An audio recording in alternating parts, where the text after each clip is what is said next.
I thought I'd explain why I use the term psychopath over sociopath and the difference between the two. It's a question I'm often asked and I see it a lot in the comments of my videos. In short, the explanation you'll often hear is that psychopaths are born and that sociopaths are made. So it's nature versus nurture. But you'll also find that these terms are used interchangeably. You'll also often discover that people use the term sociopath for women and psychopath for men. I find this really interesting given the fact that the term sociopath is a much softer term.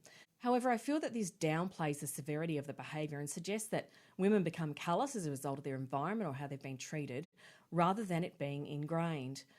This is a common narrative when we're talking about women who behave badly. We're always looking for reasons as to why they're behaving badly, whereas when men do, they're just bad and there's no real excuse.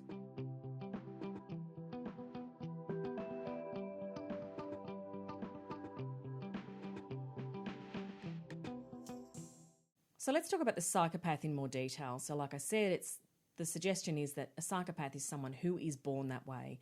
There is a genetic personality defect that causes them to be cold and psychopathic, whereas the sociopath is someone that is shaped by their environment.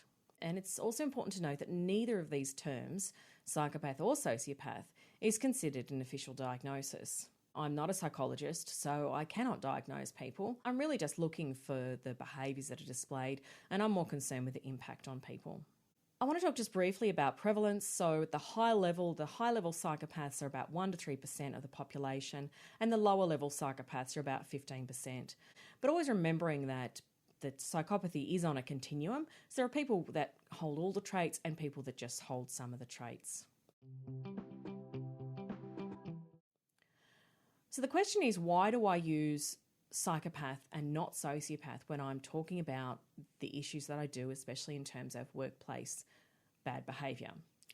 I don't use the term sociopath because I think it downplays the behaviour. I think it excuses bad behaviour regardless of where it comes from.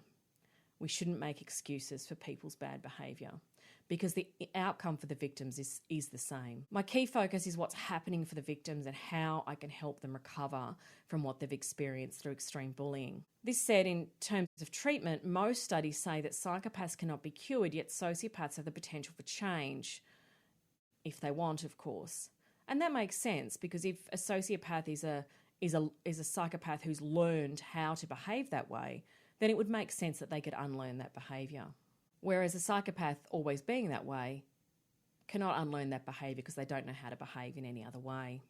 So if you're looking at treatment models, then of course understanding whether someone is a psychopath or a sociopath or where that behaviour has come from is essential in understanding whether someone has the ability to change and improve their behaviour. It's important to note that sociopath or psychopath are not in this Diagnostic Manual of Statistical Disorders, or the DSM.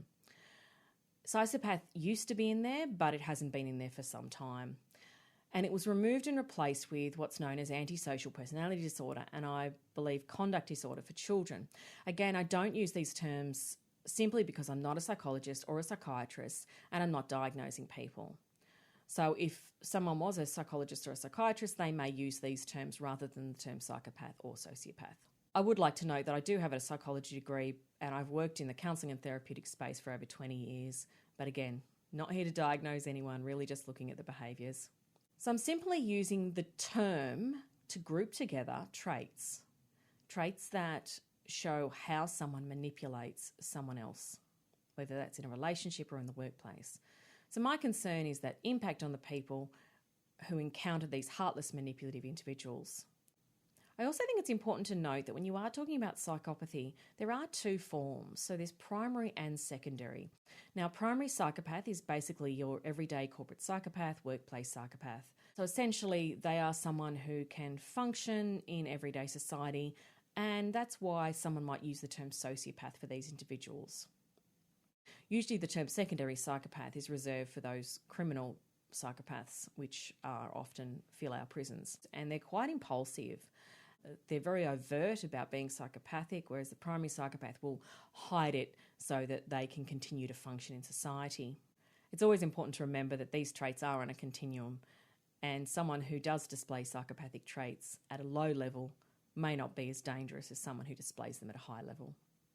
I hope this explains the difference between the psychopath and the sociopath and why I use the term psychopath over sociopath, because really it's about not me diagnosing anyone, it's about looking at those traits. And like I said, I think sociopath is a much softer term and downplays the impact on the victims.